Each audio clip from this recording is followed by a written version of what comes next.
Assalamualaikum warahmatullahi wabarakatuh. Waalaikumsalam Waalaikumsalam warahmatullahi warahmatullahi wabarakatuh. wabarakatuh. Yang kami hormati Bapak Direktur Pendis, Prof. Ahmad Zainul Hamdi. Yang kami hormati pula Pak Kasubdit Ketenagaan Pendisli, Bapak Rohman Basuri, para pimpinan PTN maupun Kopertais, Bapak Ibu operator untuk PAK perguruan tinggi maupun Kopertais, mohon izin untuk share berkaitan dengan materi kebijakan transisi penilaian angka kredit dosen seiring dengan penerapan Permen Pan RB nomor 1 tahun 2023. Kita ketahui Bapak Ibu bahwa mulai 1 Juli 2023 nanti akan diterapkan secara penuh Peraturan Menteri Pendayagunaan Aparatur Negara dan Reformasi Birokrasi nomor 1 tahun 2023, yaitu tentang jabatan fungsional. Jadi Permen Pan RB ini mengatur keseluruhan jabatan fungsional untuk ASN, ya, bukan hanya dosen. Nah, bagaimana Permen Pan RB 17 Junto nomor 46 tahun 2013 yang mengatur jabatan fungsional dosen dan angka kreditnya. Ya.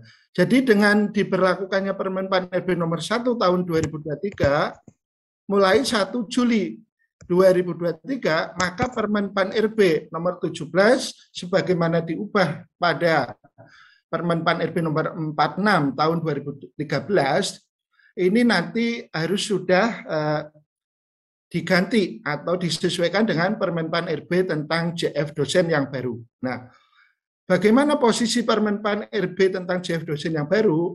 Ini kebetulan kami juga di tim penyusun Permen Pan RB tentang JF dosen yang baru di Kemendikbud.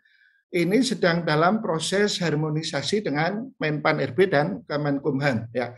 Yang insya Allah semoga lancar nanti 1 Juli 2023 Permen Pan RB tentang JF dosen yang baru sebagai pengganti Permen Pan RB nomor 17 Junto nomor 46 tahun 2013 beserta Permendikbudristek nanti tentang karir dan aturan-aturan turunannya seperti Permendikbudristek tentang pedoman formasi jabatan, kemudian Permendikbudristek yang lain tentunya tentang organisasi profesi dan yang lain ini sudah siap sehingga ketentuan-ketentuan yang ada pada Permen Pan RB nomor 1 tahun 2023 dapat dilaksanakan sepenuhnya pada 1 Juli 2023. Nah, apa tentunya yang perlu kita persiapkan di antara masa transisi dari Permen Pan RB 17 2013 ke Permen Pan RB nomor 1 tahun 2023.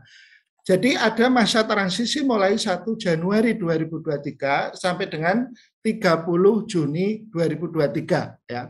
Jadi pada masa transisi ini ketentuan tentang penilaian angka kredit dosen maupun pemrosesannya ya penetapannya untuk baik untuk kenaikan pangkat maupun jabatan akademik dosen sampai dengan 30 Juni ya 2023 itu masih menggunakan Permen Pan RB 17 Junto nomor 46 tahun 2013. Nah, ketentuan ini diatur pada ketentuan peralihan pada Permen Pan RB nomor 1 tahun 2023. Nah, ini pada pasal 58 ini bisa kita baca ya pada ayat 1. Pada saat peraturan menteri ini mulai berlaku, hasil kerja pejabat fungsional yang dilaksanakan sampai dengan 31 Desember 2022 tetap dinilai angka kreditnya berdasarkan peraturan menteri yang mengatur mengenai JF masing-masing. Nah, JF tentang dosen yaitu Permen Pan RB nomor 17 Junto nomor 46 tahun 2013 ya. Jadi sampai dengan karya yang dihasilkan sampai dengan 31 Desember 2022 itu nanti masih dinilai angka kreditnya berdasarkan pada Permen Pan RB yang sekarang masih berlaku. Nah, pada ayat 2 dijelaskan proses penilaian angka kredit terhadap hasil kerja sebagaimana dimaksud pada ayat 1 dilaksanakan paling lambat 30 Juni 2023. Nah, ketentuan tentang timeline ini lini masa berkaitan dengan masa paling lambat penilaian angka kredit ini 30 Juni 2023 ini diatur dalam pasal 58 ayat 2. Apakah ada negosiasi? Ya, ibaratnya misalkan bagaimana kalau bisa sampai 31 Desember 2023. Nah, ini kesepakatan dengan BKN pada saat kami ditugasi ikut dalam rapat dengan BKN dengan Mendikbudristek. Ini memang 30 Juni 2023 ini sudah ditetapkan karena ini akan menyangkut berkaitan dengan infrastruktur yang harus disiapkan juga ya. Jadi semua JF dosen penilaian paling bukan hanya JF dosen ya, semua penilaian angka kredit baik JF dosen, kemudian JF pustakawan, JF apoteker, JF yang lain, ini harus selesai pada tanggal 30 Juni 2023. Nah, selanjutnya nanti akan dikonversi ke aturan yang baru sesuai dengan Permenpan RB nomor 1 tahun 2023. Nah, ini pedoman pengakuan hasil penilaian angka kredit dosen mengacu kepada Permenpan RB nomor 17 Junto nomor 46 tahun 2013. Nah, kenapa di sini istilahnya pengakuan ya? Jadi Bapak Ibu kalau kita baca di Permenpan RB nomor 17 nomor 1 tahun 2023, ini di sana ada mandat ya untuk melakukan nanti pendataan ya, pendataan berkaitan dengan posisi angka kredit terakhir Bapak Ibu sesuai dengan TMT pada penetapan angka kredit terakhir dan masih diberi peluang ya, masih diberi kesempatan Bapak Ibu untuk mengklaim angka kredit karya-karya yang dihasilkan sejak TMT penetapan angka kredit terakhir sampai dengan 31 Desember 2022. Nah, bentuknya nanti pengakuan. Jadi nanti kita akan ada dua angka kredit kumulatif ya. Yang pertama angka kredit kumulatif sesuai dengan SK TMT SK penetapan angka kredit terakhir baik untuk usulan kenaikan pangkat maupun jabatan yang sudah diperoleh. Kemudian sejak TMT itu Bapak Ibu kan melaksanakan tridharma. Ini ada karya-karyanya sampai dengan 31 Desember 2022 ini masih diberi kesempatan untuk mengajukan klaim. Nah, bentuk klaimnya yang ini oleh direktorat ini Pendis ini disebut pengakuan ya, pengakuan angka kredit ya, pada Bapak Ibu untuk mengklaim supaya tidak hilang. Intinya bagaimana karya Bapak Ibu yang sudah dihasilkan itu angka kreditnya tidak hangus. Itu adalah tujuan dari kebijakan di dalam pengakuan angka kredit ini ya. Kemudian apa yang menjadi pedoman di dalam penilaian untuk kebijakan pengakuan angka kredit ini? Tentunya kita masih mengacu kepada Permenpan RB untuk JF dosen ya. Permenpan RB 17 Junto nomor 46 tahun 2013 dan kalau di Permendikbud nanti Permendikbud 92 tahun 2014 tentang petunjuk teknis penilaian angka kredit. Nah, untuk di Kementerian Agama itu ada PMA dan KMA itu di sana ya tentang penilaian angka kredit. Nah, beserta POPAK dosen 2019 ini untuk yang non rumpun ilmu agama dan suplemennya. Yang rumpun ilmu agama itu dinyatakan di sana sudah jelas ya, PMA dan KPK detail sama dengan POPAK dosen 2019 ya. Kemudian pedoman ini mengutamakan prinsip kepercayaan kepada pemimpin PTN ya. LEDT perguruan tinggi KL untuk dapat melakukan penilaian hasil dosen yang telah ini sudah saya edit ya. Sudah saya edit ini maksudnya LEDT itu corporatize, tapi ini muncul kayaknya saya membuka yang file sebelumnya ini. Corporatize perguruan tinggi kementerian lain untuk dapat melaksanakan penilaian hasil kerja dosen yang telah diperoleh hingga 31 Desember 2022. Oke, nah bagaimana prinsip penilaiannya? Prinsip penilaiannya itu sama seperti yang dilaksanakan sampai saat ini, yaitu harus adil, objektif, akuntabel, transparan, otonom, dan penjaminan mutu. Ya. Jadi prinsipnya ini adalah untuk yang kenaikan pangkat maupun jabatan. Bagaimana untuk pengakuan? Karena ini kan terjadi gelombang nanti usulan untuk pengajuan angka kredit, baik usulan untuk kenaikan pangkat maupun jabatan, maupun usulan untuk penilaian angka kredit yang pengakuan. Nah, ini tentunya harus ada pendistribusian. Nah, kalau di Kemenak ini yang dari diskusi dengan tim dan Pak Kasubdit ini jumlahnya tidak sebanyak yang dibawa Kemendikbud. masih mampu melakukan pendampingan ya. Jadi tim yang ada di Kemenak Pusat ini masih mampu melakukan pendampingan ke beberapa zona yang sudah ditetapkan oleh pimpinan di Pendis ini ya.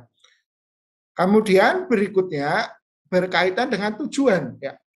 Tujuan dari kegiatan ini ya dalam rangka penyusunan pedoman pengakuan hasil penilaian angka kredit ini, yang pertama tentunya memberikan guidance ya atau pedoman pelaksanaan pengakuan hasil penilaian angka kredit kepada PTN ya, di sini ada UIN, IAIN, STAIN dan seterusnya ya, IAHN ya, kepada Kopertais, kepada perguruan tinggi kementerian lain sesuai dengan ketentuan peraturan perundangan yang berlaku. Kemudian yang kedua, menjamin mutu pelaksanaan pengakuan hasil penilaian angka kredit dosen di PTN, Kopertais, perguruan tinggi kementerian lain tentunya, dan memberikan dasar pertimbangan bagi Direktorat Jenderal Pendidikan Islam, dan di sini ada Dirjen keagamaan yang lain, ada Hindu, Buddha, Kristen, dan yang lain, ini dalam koordinasi yang sama ini tentunya dalam penetapan angka kredit dosen. Itu tujuannya. Kemudian apa manfaat yang bisa diambil dari kebijakan di dalam pengakuan angka kredit dosen? Yang pertama, tentunya memudahkan pimpinan PTN, Kopertais maupun perguruan tinggi kementerian lain dalam melaksanakan pengakuan hasil penilaian angka kredit secara tepat sesuai ketentuan peraturan perundangan yang berlaku. Kemudian yang kedua, menjamin mutu pelaksanaan pengakuan hasil penilaian angka kredit di PTN, Kopertais, perguruan tinggi kementerian lain, dan menjadi dasar pertimbangan bagi Direktorat Jenderal Pendidikan Islam dalam penetapan angka kredit dosen. Berikutnya, ini mekanisme ya, mekanisme detail. Jadi selain pedoman yang sudah dibuat oleh tim di Subdit Pendidikan Agama Islam ini, kemudian dibuat juga aplikasi ya, yang diintegrasikan dengan aplikasi untuk pengajuan angka kredit dosen, yaitu phkptk.kemenak.go.id ya. Juga dilakukan pada saat ini sosialisasi, dan nanti juga tentunya akan ada pendampingan. Nah, flowchart atau alur dari pengakuan angka kredit ini, yang pertama tentunya dosen menyusun daftar kegiatan dan angka kreditnya terhitung mulai tanggal SK penetapan angka kredit terakhir ya. Baik pada saat kenaikan jabatan fungsional atau kenaikan pangkat sampai dengan karya yang dihasilkan sampai dengan 31 Desember 2022. Ini mengacu kepada kalau di yang non rumpun ilmu agama POPAK 2019 beserta suplemennya, kalau di ini rumpun ilmu agama ada KMR 81 ya, dan PMA-nya ya, ini sesuai format lampiran. Formatnya ini sama pada saat kita mengajukan kenaikan pangkat maupun jabatan akademik dosen ya. Jadi ada daftar untuk kegiatan melaksanakan pendidikan, nanti yang lampiran A, kemudian B yang daftar melaksanakan kegiatan penelitian, yang C pengabdian kepada masyarakat, dan D ini penunjang. Jadi di dalam penyusunan daftar kegiatannya ini formatnya sama seperti saat mengajukan kenaikan pangkat maupun jabatan akademik dosen secara reguler ya.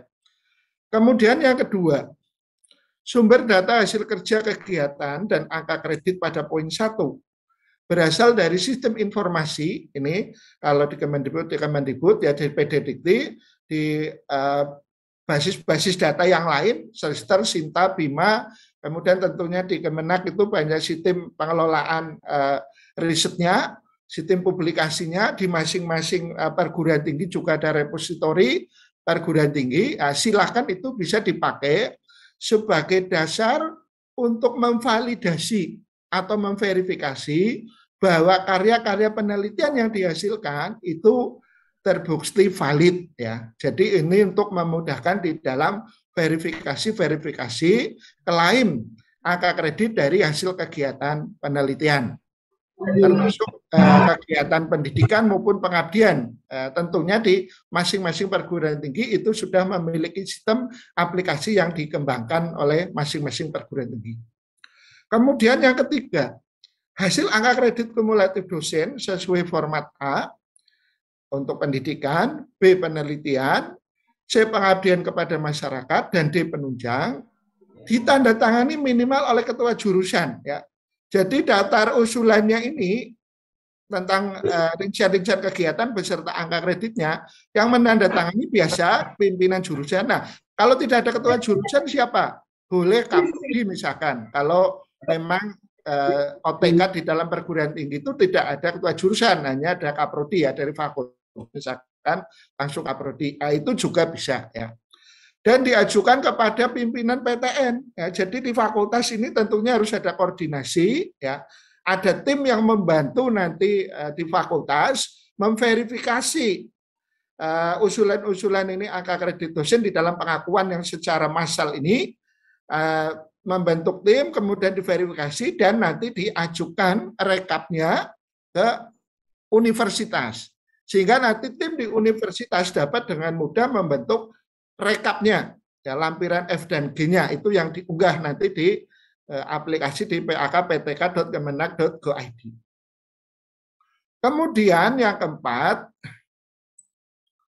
pengakuan hasil angka kredit oleh pemimpin PTN atau Kopertais atau pemimpin perguruan tinggi kementerian lain dilengkapi dengan berita acara sesuai format lampiran E. Ya.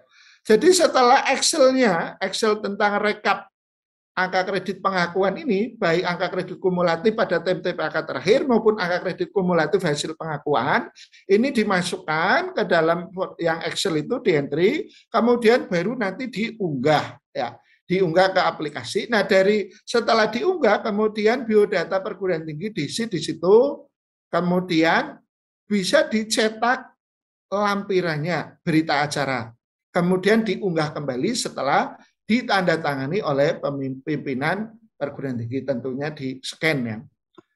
Kemudian yang kelima, PTN atau Kopertais membuat daftar nama dosen ini tadi sudah ya, dan pengakuan hasil nilai angka kredit sesuai format lampiran F. Kemudian daftar nama dosen dan angka kreditnya sesuai format lampiran F ditandatangani oleh pemimpin PTN atau Kopertais, diajukan pengakuan hasil paling lambat ini 15 Mei 2023 ya. Ini kesepakatan ya, kesepakatan ini kalau saya sampaikan untuk non rumpun ilmu agama ya, karena ini beririsan ya. Di Kemenak juga punya yang rumpun ilmu agama dan punya juga yang dosen-dosen rumpun ilmu agama. Untuk rumpun non agama ini paling lambat 15 Mei 2023. Demikian juga untuk rumpun ilmu agama, sama kebijakannya. Jadi paling akhir ya unggah ke laman web itu adalah 15 Mei 2023. Ini berlaku bagi kelompok yang pengakuan angka kredit maupun yang dalam rangka usulan baru untuk kenaikan pangkat maupun jabatan atau usulan yang perbaikan. Ini paling lambat unggahnya adalah 15 Mei 2023. Nanti penilaiannya terakhir 30 Juni 2023 ya. Jadi pada langkah ketujuh ini penetapan angka kredit seperti poin 6 sesuai format lampiran G dilakukan oleh Direktorat Jenderal Pendidikan Islam paling lambat 30 Juni ya. Hasil penetapan angka kredit disampaikan kepada pemimpin PTN atau Kopertais dan tembusan kepada badan kepegawaian negara. Jadi laporannya ke BKN, tembusannya ke pemimpin PTN ya, karena ini yang dibutuhkan oleh BKN adalah untuk mendata kedudukan atau status dari kepangkatan atau status kepegawaian dari dosen, kepangkatan maupun jabatan yang sampai dengan 31 Desember 2022 itu apa ya, termasuk data angka kreditnya, karena nanti ini akan dikonversi ya dari sistem konvensional ke sistem terintegrasi ya. Apa yang dimaksud dengan sistem konvensional ya? Sistem konvensional adalah sistem penilaian angka kredit yang masih mengacu kepada Permen PAN RB 17 Junto nomor 46 tahun 2013. Konvensional di mana ya? Konvensional ya seperti biasa yang kita lakukan, bahwa angka kredit diperhitungkan berdasarkan pada masing-masing karya itu dinilai angka kreditnya. Nah, nanti ke depan ke sistem integrasi, kenapa disebut sistem integrasi? Karena mengintegrasikan dari pola pengelolaan SKP, kemudian pengelolaan BKD, dan pengelolaan kepangkatan maupun jabatan dalam satu sistem yang terintegrasi. Ya. Nah, nanti bagaimana penentuan angka kreditnya? Penentuan angka kreditnya mengacu kepada Permen-PAN RB nomor 6 tahun 2022 tentang pengelolaan kinerja dosen dan Permen-PAN RB nomor 1 tahun 2023 dan Perka ya Peraturan Kepala BKN nomor 11 tahun 2022. Nah, nanti tinggal predikat kinerja dari dosen itu apaan? Nanti dia langsung dikonversi menjadi angka kredit tahunan yang diperoleh dosen. Nah, ini sangat berbeda sekali di dalam pengelolaan jabatan maupun kepangkatan dosen, sehingga nanti Direktorat Pendidikan Islam ini akan secara bertahap ya mengimplementasikan Permen-PAN RB nomor 1 tahun 2023 ini sesuai dengan kesiapan-kesiapan dari regulasi turunan dan instrumen yang mendukung. Ya. Berikut kami coba sampaikan berkaitan dengan alur dari pengunggahan mulai dari ini apa penyusunan daftar kegiatan Tridharma, kemudian penilaiannya dan unggahnya. Ya. Jadi kita lihat di sini kalau dosen tugasnya apa? Tugasnya ya menyusun daftar kegiatan dan angka kreditnya. Nah, bagaimana perlu peer review atau tidak? Tidak perlu ya. Jadi bagaimana nilainya ini? Nilainya untuk memudahkan karena ini adalah klaim secara massal bisa menggunakan angka kredit maksimum ya. Jadi seperti artikel jurnal internasional bereputasi, kalau penulis tunggal maksimumnya 40 ya bisa di ini 40. Nah, nanti tinggal diverifikasi oleh tim yang membantu di fakultas, apakah tim penilai atau tim yang ditugasi khusus oleh dekan di situ ya untuk memverifikasi kebenaran dari klaim masing-masing karya tersebut, berapa besar angka kreditnya, apakah sudah sesuai dengan PMA maupun KMA ya. Berikutnya yang kedua, sumber data informasi yang bisa digunakan untuk mendukung, tadi sudah kami sampaikan, ini silakan data dukung apa saja. Database yang penting itu bisa digunakan untuk memvalidasi maupun memverifikasi bahwa karya tersebut itu memang korek ya, correct and legitimate ya, sah dan benar ya.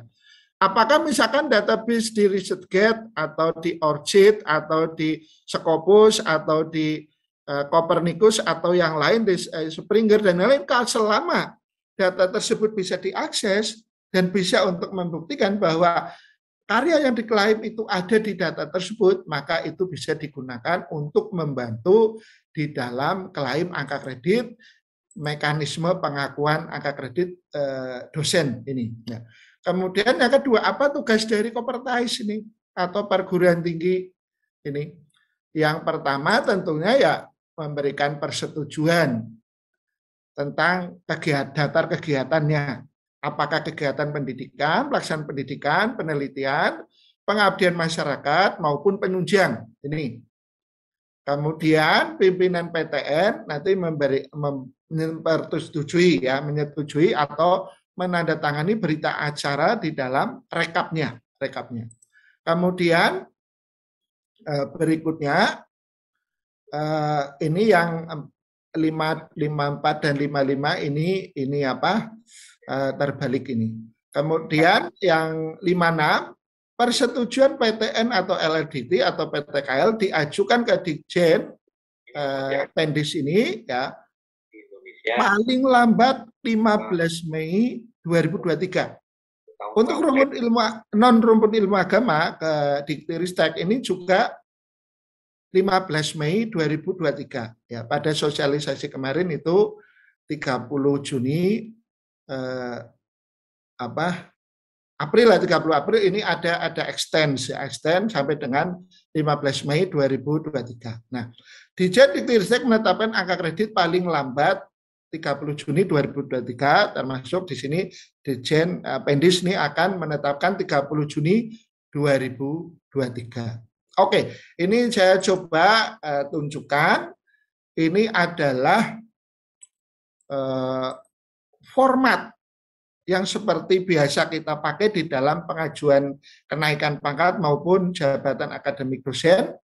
Format A ini tentang pendidikan, ya. Jadi ini diisi yang bertanda tangan di bawah ini adalah pejabat, berarti ketua jurusan atau kaprodi, nama, ini pangkat, golongan, ruang, jabatan, unit kerja atau prodi, dan seterusnya.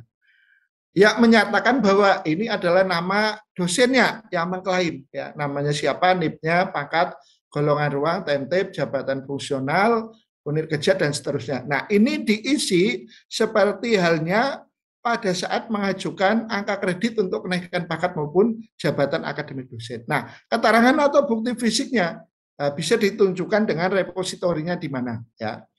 Kalau misalkan di laman web di database Sinta, silahkan. Kalau di laman web jurnalnya, silahkan. Yang penting bahwa keterangan bukti fisik ini dapat digunakan untuk memverifikasi bahwa karya yang diklaim angka kreditnya tersebut dalam mekanisme pengakuan itu dapat digunakan untuk memvalidasi. Oke. Kemudian yang kedua, ini lampiran B ini sama halnya untuk kenaikan pangkat, ya. Jadi surat pernyataan makna penelitian, ini daftar kegiatan penelitiannya di sini, ya. Nah, bagaimana mengisi angka kreditnya? Sama, ya.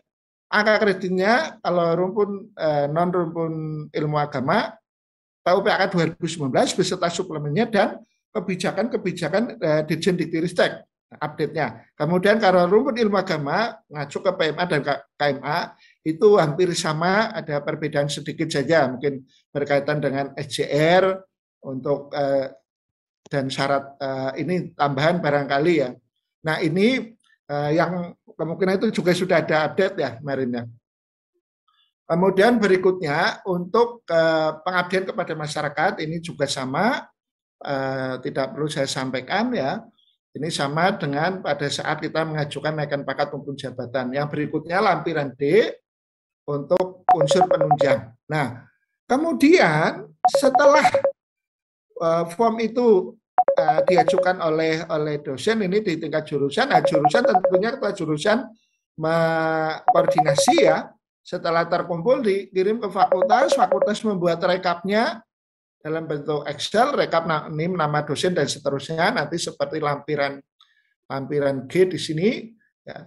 Kemudian diajukan ke universitas, universitas membuat rekap yang lebih lengkap untuk satu university. Nah, berita acara yang nanti ditandatangani oleh pimpinan perguruan tinggi maupun Kopertais itu setelah form Excel tersebut diunggah ke laman pak.ptk.kemenak.go.id, nanti PDF-nya bisa di-download. Nah, isi dari PDF tersebut berita acaranya bunyinya seperti ini, ya. Jadi pada periode sejak terhitung mulai tanggal atau TMT pangkat atau jabatan dosen terakhir sampai dengan 31 Desember 2022 telah dilakukan penilaian terhadap hasil kerja dosen setelah penetapan angka kredit terakhir. Nah, nama PTN ini sudah diisi pada saat mengisi langkah biodata perguruan tinggi. Nah, berdasarkan peraturan Menteri Pendayagunaan Aparatur Negara dan Reformasi Birokrasi Permen PAN RB nomor 1 tahun 2023 tentang jabatan fungsional, pasal 58 ayat 1 dan ayat 2 telah dilakukan penilaian hasil kerja dosen dengan mengacu kepada Permen PAN RB nomor 17, Junto nomor 46 tahun 2013 dan Pedoman Operasional PAK tahun 2019 dan suplemennya. Dengan hasil pada lampiran F, demikian berita acara hasil penilaian angka kredit dibuat untuk dapat digunakan sebagaimana mestinya sesuai ketentuan peraturan perundangan yang berlaku. Nah, ini tentunya yang rumpun ilmu agama nanti dan PMA, ya, peraturan agama tentang penilaian angka kredit dosen di sini, ya. Berikutnya Nah, ini tugas fakultas maupun tugas universitas ini, yaitu membuat daftar hasil penilaian angka kredit lampiran F ini. Jadi hasil ya di dupak daftar penilaian angka kredit masing-masing dosen nanti di entry di sini ya. Di entry di sini. Jadi dalam dosen misalkan Ferry gitu ya. Ini supaya beda namanya pakai nama Inggris ya. Kalau pakai nama Arab nanti ada yang di sini ya. Nama dosen misalkan Ferry ya. NIDN berapa? Kemudian pangkat terakhirnya kapan, golongan ruang berapa, TMT-nya kapan, jabatan fungsional terakhir apa, angka kredit kumulatif terakhir berapa. Kemudian ini yang baru, yang klaim yang baru. Ya. Yang baru ini angka kredit pendidikan berapa, penelitian, kemudian yang ini apa, pelaksanaan pendidikan, penelitian, pengabdian masyarakat, dan penunjang. Kemudian ada jumlahnya di sini. Nah, perolehan angka kredit baru ya, ini di sini. Ya. Ini diisi rekapnya. Nanti ini yang diunggah pada laman pak.ptk.kemenag.go.id pada menu pengakuan. Nah ini daftar dosen dan penetapan angka kredit. Kemudian di lampiran G, ya, nanti Dirjen Pendis ini tentunya akan membuat penetapan ini apa angka kredit. Nah, bagaimana untuk usulan asisten ahli, lektor, apa beda dengan lektor kepala dan guru besar. Nah, kemarin arahan dari BKN karena data ini adalah digunakan untuk basis data di dalam konversi dari sistem yang lama, sistem konvensional ke sistem yang baru yaitu sistem integrasi. Sehingga semua data dosen, baik jenjang asisten ahli, lektor kepala maupun profesor, ini diperlukan oleh BKN untuk pendataan ya. Di sini. Sehingga perlu didata semua ya. Nah, untuk proses kenaikan pangkat sampai dengan 30 Juni 2023 ini arahan dari BKN ini berlaku sesuai dengan Permen PAN RB yang sekarang masih berlaku. Ya. Jadi kalau di rumpun non ilmu agama yang asisten ahli dan lektor itu masih penilaian dan penetapannya dilakukan oleh pimpinan perguruan tinggi maupun pimpinan di LL Dikti. Sedangkan untuk LK dan GB itu penilaian kenaikan penilaian angka kredit, kemudian penetapannya dan kenaikan pangkat maupun jabatannya itu dilakukan di Direktorat Jenderal Pendidikan Tinggi. Nah, ini. Jadi ada beda antara pengakuan nanti diperlukan database secara keseluruhan ya. Baik TMT pada SK penetapan angka kredit sebelumnya maupun angka kredit kumulatif hasil pengakuan ya. Saya coba kita lihat di sini tentang timeline ya. Deadline ini penting sekali karena kita berpacu dengan waktu yang sangat pendek. Kementerian tentunya Kemenag di sini perlu menyiapkan atau harus menyiapkan instrumen pendukung regulasi yang merupakan turunan dari Permen PAN RB nomor 1 tahun 2023 beserta infrastrukturnya dan melakukan sosialisasi ke perguruan tinggi maupun kopertais. Nah, sehingga waktu yang sampai dengan 30 Juni 2023 ini memang sangat pendek, apalagi terpotong dengan waktu libur misalkan bulan puasa ini. Ya. Jadi timeline di sini ya untuk usulan jabatan fungsional maupun kenaikan pangkat pada LK dan GB ini yang untuk hasil kerja sampai dengan 31 Desember 2022 ini diproses hingga 30 Juni 2023. Ini untuk penilaian angka kreditnya maupun Nah, unggahnya batas akhir unggahnya kapan? Batas akhir unggahnya itu 15 Mei 2023. Nah, penilaian dan penetapannya terakhir 30 Juni 2023. Nah, ini data ini nanti akan dipakai oleh BKN untuk konversi angka kredit ke sistem konvensional, kemudian dari sistem konvensional akan dikonversi ke sistem terintegrasi. Ya. Nah, aplikasi BKN apakah sudah siap? Nah, ini sedang disiapkan. Insya Allah nanti pada saatnya sudah siap. Ya. Kemudian berikutnya,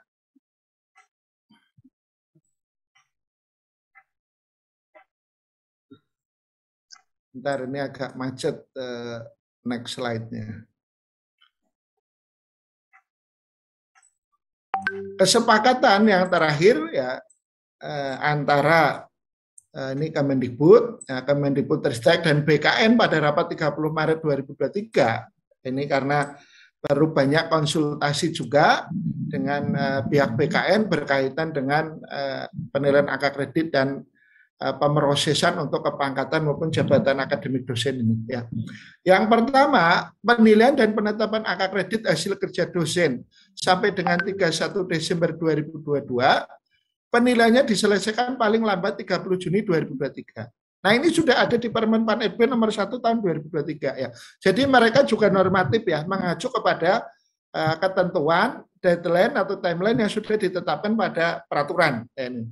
Kemudian yang kedua, penilaian dan penetapan angka kredit sampai dengan 30 Juni 2023 berpedoman pada Permen Pan RB 17 Junto nomor 46 tahun 2013.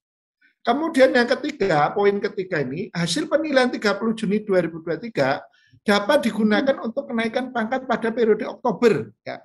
Jadi kalau kita mengacu kepada Perka BKN nomor 11 tahun 2022, jadi untuk penilaian itu dapat dilakukan 3 bulan sebelum berlakunya SK itu. Ya.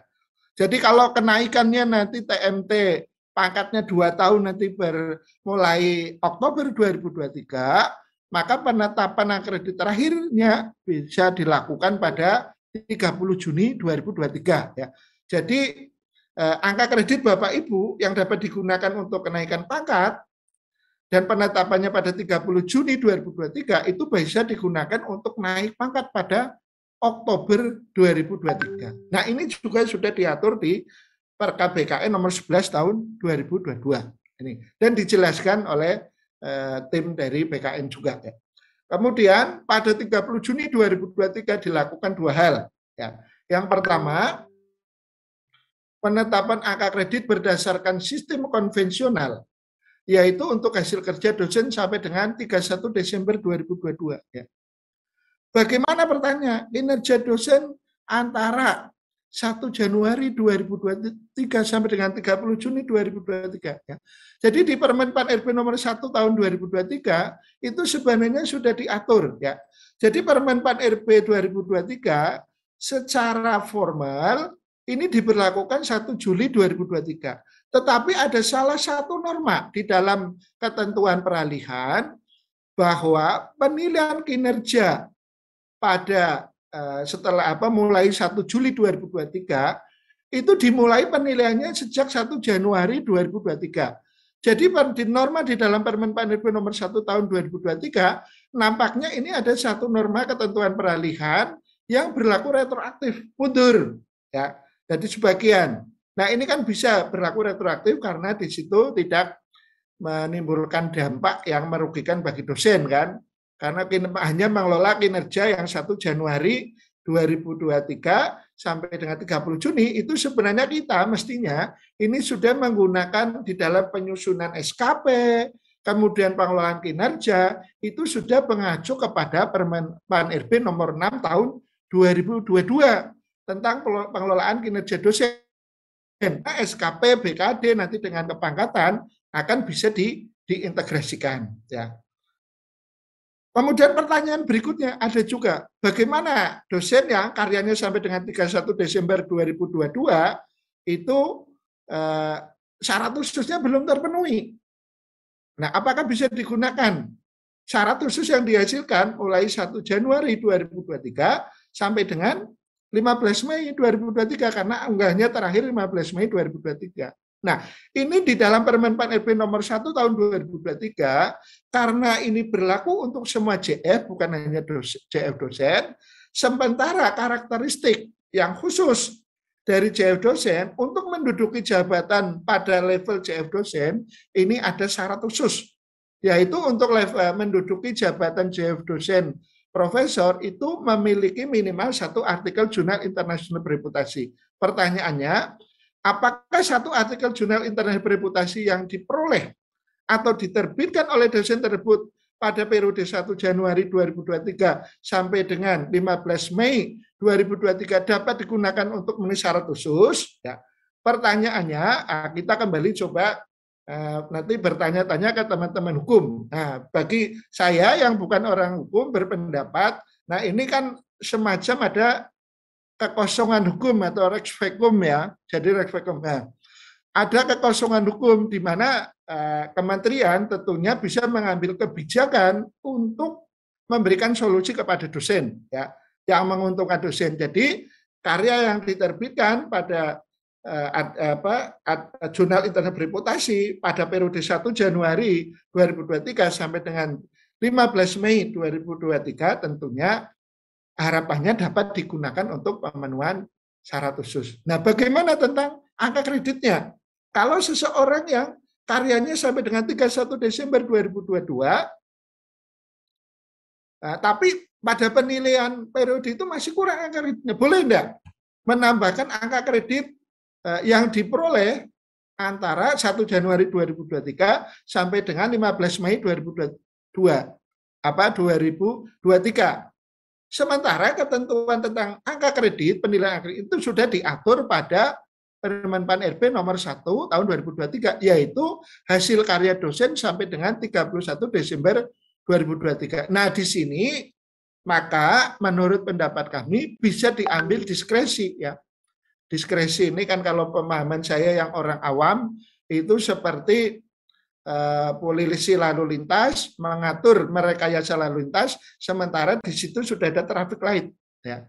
Jadi membuat keputusan yang berbeda dari yang sudah ditetapkan dilakukan oleh pimpinan dalam rangka untuk mencari solusi atas masalah yang dihadapi oleh dosen. Nah, itu ya. Jadi ini tentunya bisa ya. Kemudian dari yang 4B, penetapan angka kredit sistem integrasi yaitu untuk hasil kerja dosen mulai 1 Januari 2023, penilaian pada 30 Juni 2023 merupakan penilaian periodik berdasarkan Permen Pan RB nomor 1 tahun 2023.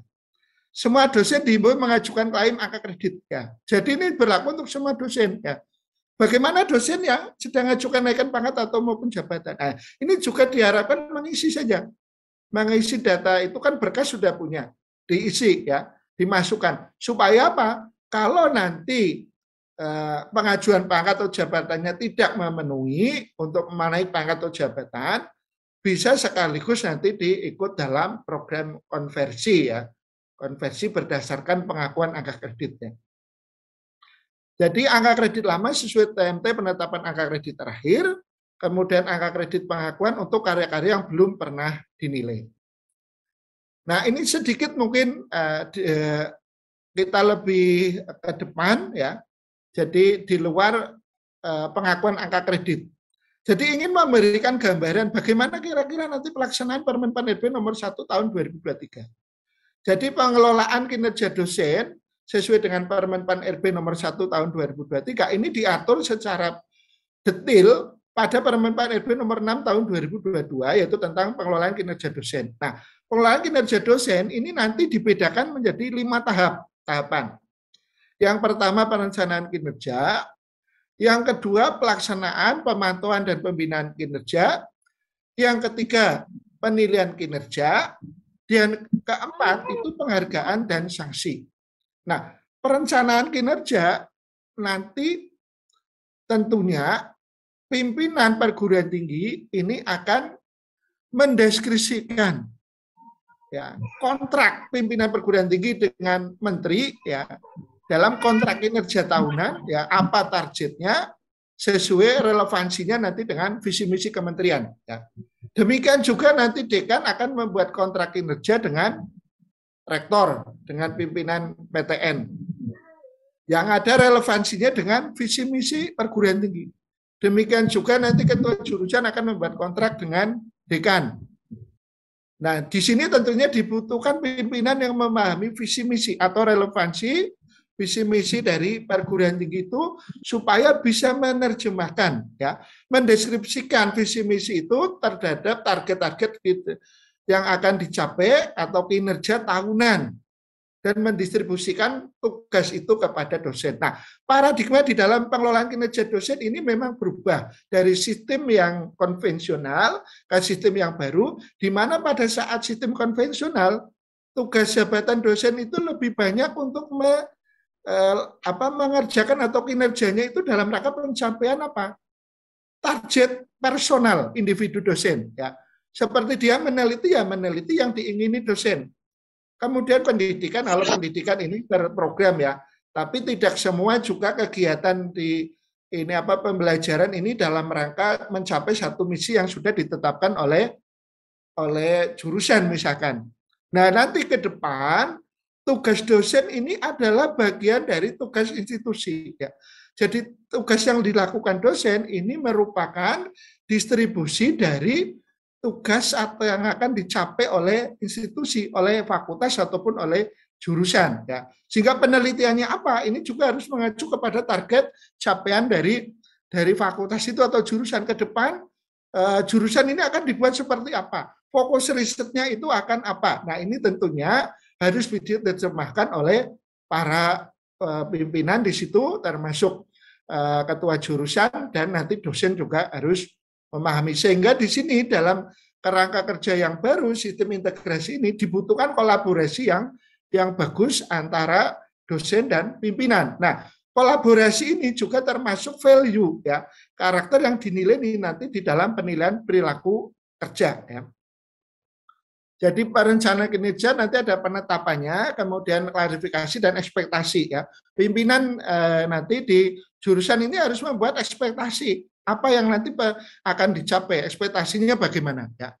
Nah, kita mengacu kepada untuk dosen ini tentang beban kerja, ini kan sudah diatur, ya. Jadi meskipun Permen Pan RB itu nomor 1 tahun 2023 maupun Permen Pan RB nomor 6 tahun 2022 itu mengatur tentang kinerja dosen, ini ada aturan di atasnya, yaitu Undang-Undang Guru dan Dosen maupun PP tentang dosen, yang sudah menetapkan secara kuantitatif bahwa beban kerja dosen ini antara 12 sampai 16 per SKS per semester atau 24 sampai dengan 32 SKS per tahun. Nah, ini tentunya akan dijadikan acuan nanti di dalam penyusunan regulasi tentang pengelolaan kinerja dosen. Nah, hal yang lain lagi yang tidak dimiliki oleh JF yang lain, yaitu dimiliki oleh JF dosen, bahwa di dalam Undang-Undang Guru dan Dosen maupun Undang-Undang Pendidikan Tinggi, dosen itu punya kewajiban khusus. Ya, ini selalu memang dosen ini spesial, ya. Meskipun barangkali gajinya belum spesial, ya. Ya. Jadi kewajiban khusus ini, ya. Jadi syarat untuk menduduki jabatan fungsional itu ada syarat khusus, ya. Nah, syarat khusus ini syarat yang harus dipenuhi sebelum dosen itu menduduki jabatan fungsional. Sedangkan kewajiban khusus adalah kewajiban yang harus dipenuhi selama dosen itu menduduki jabatan fungsional. Nah, di dalam Undang-Undang Guru dan Dosen maupun Undang-Undang DT, kewajiban khusus profesor misalkan, itu diwajibkan untuk menulis buku dan publikasi internasional. Ini tertulis, dan ini tentunya nanti harus diakomodasi. Meskipun di dalam Permen Pan RB nomor 1 tahun 2023 itu tidak dijelaskan, karena itu mengatur tentang JF secara umum, bukan hanya JF dosen. Nanti di dalam JF dosen akan diatur tentang syarat khusus maupun kewajiban khusus dosen di dalam akan menduduki jabatan fungsional maupun pada saat menduduki jabatan fungsional. Nah, seperti halnya yang diatur kewajiban khusus untuk menulis buku. Kalau kita lihat di Undang-Undang Guru dan Dosen, kewajiban menulis buku itu sebenarnya berlaku untuk semua dosen, bukan hanya profesor. Ya. Ini, tetapi pada implementasinya itu diwajibkan untuk profesor. Tapi kalau kita cross check ke undang-undangnya itu berlaku untuk semua JF, ya, termasuk asisten ahli punya kewajiban untuk menulis buku. Nah, kemudian pada saat perencanaan kinerja itu sudah dibuat, selama melaksanakan kinerja ini tentunya ada proses pemantauan dan pembinaan kinerja. Nah, pemantauan ini, pelaksanaan pemantauan dan pembinaan kinerja ini ada tahapan pendokumentasian kinerja. Nanti bukti-bukti fisik yang dimiliki dosen, apakah publikasi ilmiah, buku, kemudian naskah-naskah hasil dokumen untuk seminar, kemudian bukti pengajaran, bukti pengabdian, ini tentunya harus didokumentasi dan diunggah. Nanti apakah tentunya yang rumpun non ilmu agama nanti akan ke Dikti, ya, Sister ini sedang diupdate disesuaikan dengan Permen Pan RB nomor 1 tahun 2023. Nah, tentunya yang Kemenak juga membuat aplikasi sendiri untuk pengelolaan kinerja dosen ini secara integrasi. Kemudian selama pelaksanaan kinerja ini ada pemberian feedback, ya. Jadi pimpinan itu juga memantau kinerja dosen ini bagaimana dari awal. Apakah sudah memenuhi ekspektasi pimpinan atau belum? Kalau belum, ya memberikan masukan feedback bagaimana. Targetnya misalkan menulis di publikasi di jurnal internet bereputasi, tapi riset aja belum mulai atau tidak membuat proposal penelitian. Nah, ini sebagai pimpinan ada kewajiban untuk memberikan arahan, ya, masukan kepada dosen. Kemudian pengembangan kinerja, saran dan masukan itu bisa diberikan, ya. Kemudian penilaian kinerja. Nah, penilaian kinerja ini didasarkan pada dua, kepada hasil kerja ya hasil karya tridharmanya itu beserta penunjang, kemudian dan perilaku pekerja, ya. Jadi komponen penilaian kinerja ini ada dua, hasil kerja, hasil karya tridharmanya dan penunjang, dan penilaian ini perilaku itu ya ada ininya, value yang harus dinilai di situ, yaitu misalkan kolaborasi, keterbukaan, komunikasi, loyalitas, dan seterusnya. Nah, ini nanti tentunya pimpinan akan memberikan pemantauan secara real time, berkelanjutan, dan terus-menerus, ya, ini kepada dosen. Nah, hasil penilaian ini nanti akan menghasilkan antara hasil penilaian hasil kerja dengan penilaian perilaku, nanti akan menghasilkan predikat kinerja, mulai dari sangat baik, kemudian cukup atau perlu perbaikan, kemudian kurang, menjadi sangat kurang. Nah, sebagai contoh, kalau seorang profesor seperti saya, kalau saya hasil kerjanya tiap tahun hanya predikatnya baik, maka otomatis dari predikat kinerja baik nanti akan dikonversi menjadi angka kreditnya 50. Ya. Jadi berbeda dengan sistem konvensional yang sekarang. Yang sekarang itu harus mengumpulkan karya, setiap karya dinilai angka kreditnya, baru angka kreditnya totalnya berapa. Nah, nanti tidak. Setiap tahun seorang dosen itu hanya akan menghasilkan predikat kinerja plus angka kreditnya, dan itu sudah dipatok, ya, besarnya segitu, ya. Kemudian berikutnya, kalau tiap tahun dosen sudah menghasilkan kinerja minimal baik, kalau seperti saya misalkan dari 4D setiap tahun bisa menghasilkan angka kredit 50, ya.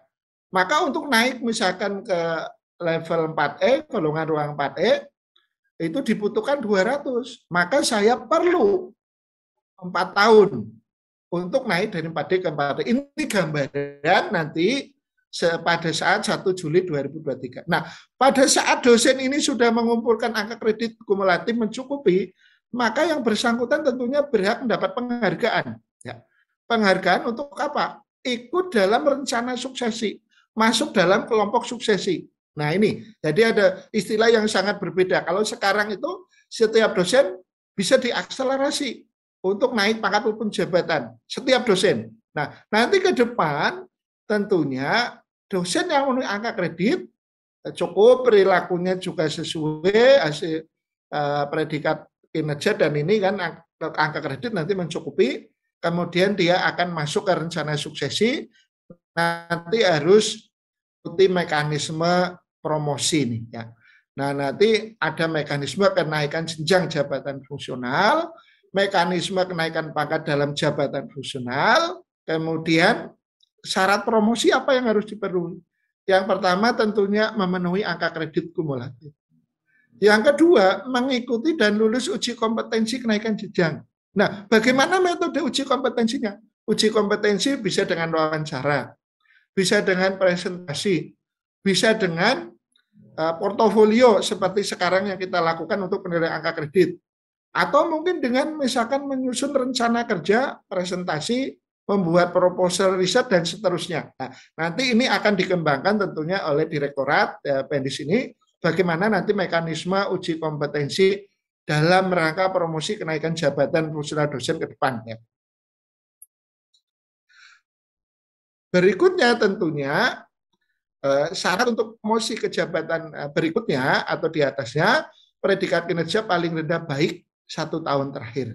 Kemudian memenuhi syarat khusus jabatan fungsional dosen. Nah, syarat khusus yang direncanakan atau dalam draft itu adalah sama, tidak ada perubahan. Ya harus memiliki satu artikel jurnal internasional bereputasi dan dibuka opsi lain karya yang setara. Nah, karya yang setara ini apa? Ya sesuai dengan bidangnya masing-masing. Bisa karya monumental, kemudian paten, karya seni, dan yang lain-lain. Ya, sesuai dengan bidang ilmu masing-masing. Kemudian memenuhi kualifikasi pendidikan.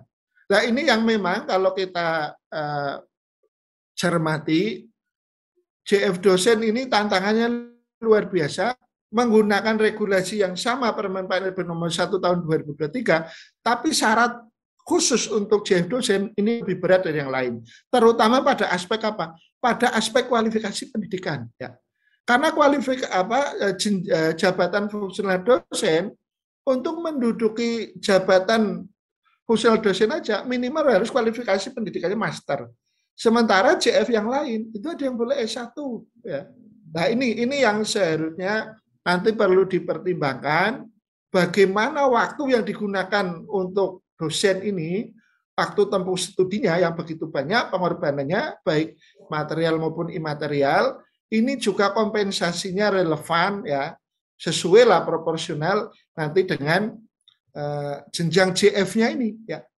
Karena diatur dengan yang sama, tapi khusus untuk dosen ini syarat kualifikasi pendidikan tinggi. Untuk menjadi profesor harus doktor. Ya. Berapa lama untuk studi? Ya. Jadi nanti ada simulasi juga untuk menduduki jabatan tertinggi di dalam JF dosen profesor, ini nampaknya lebih lama. Dimungkinkan lebih lama dari JF yang lain. Ya. Ini saya terus terang ya, dari selain sebagai perumus juga semacam kritikus ya, kritikus di dalam Permen PAN ini karena kita juga turut untuk bagaimana memperjuangkan JF dosen ini ya. Jadi kalau kita lihat di sini, kita simulasikan sesuai dengan Permen PAN RB nomor 1 tahun 2023, kita simulasikan di sini ya. Saya buat di sini peta jalan pencapaian jabatan fungsional dosen. Untuk kepangkatannya ini masih sama ya dengan JF yang lain karena pangkat maupun jabatan fungsional dosen itu diatur di Undang-Undang Guru dan Dosen, Undang-Undang Dikti ya, maupun Undang-Undang ASN itu sama ya. Ini acuannya sama ya.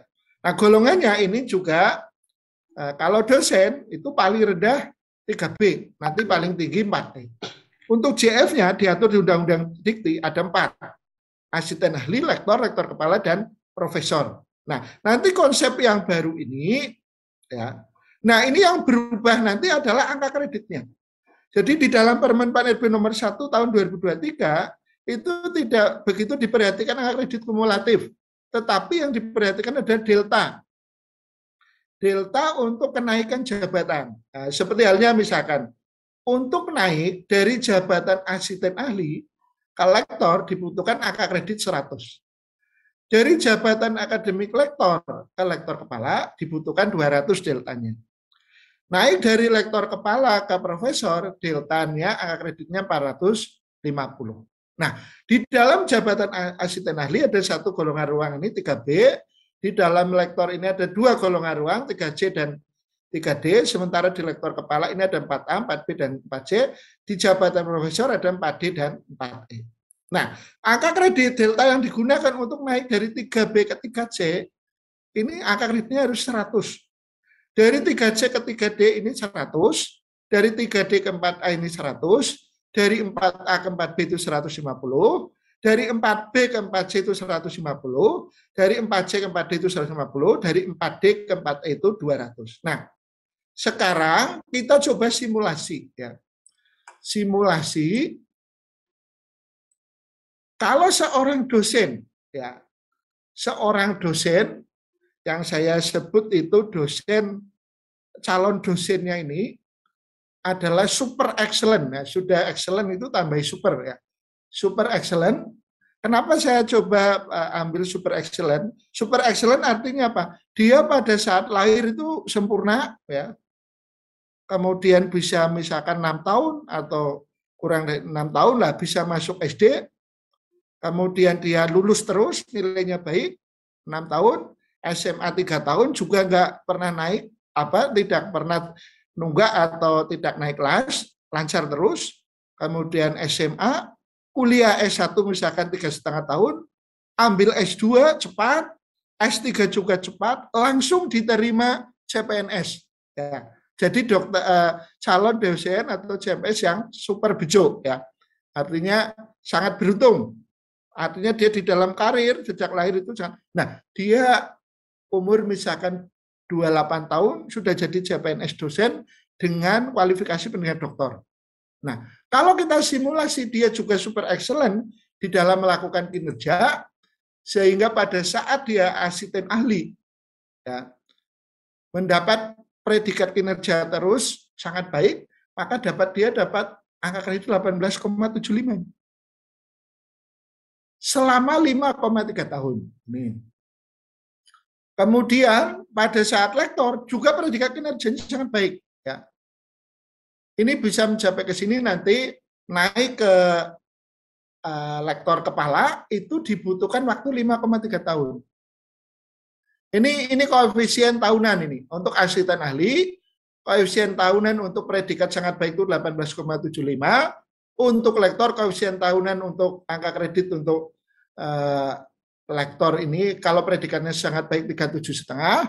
Kalau untuk lektor kepala itu 56,25 dan untuk profesor itu 75. Nah, kalau dia sudah lektor kepala dengan predikat sangat baik, ya, dengan sangat baik, maka dia akan menjadi guru besar dalam waktu 7,9 tahun sejak lektor kepalanya. Ya, ini.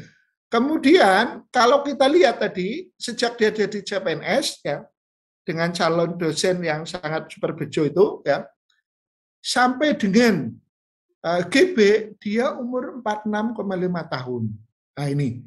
Jadi ada perubahan ya Bapak Ibu ya. Jadi dulu mungkin Prof Mujib bisa 38 tahun jadi profesor, Prof Zaki atau Prof Nuraidi. Nanti ke depan profesor ya paling tidak di atas 45 gitu kan, 45 tahun ya.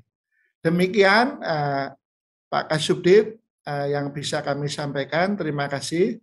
Waktu kami kembalikan. Terima kasih.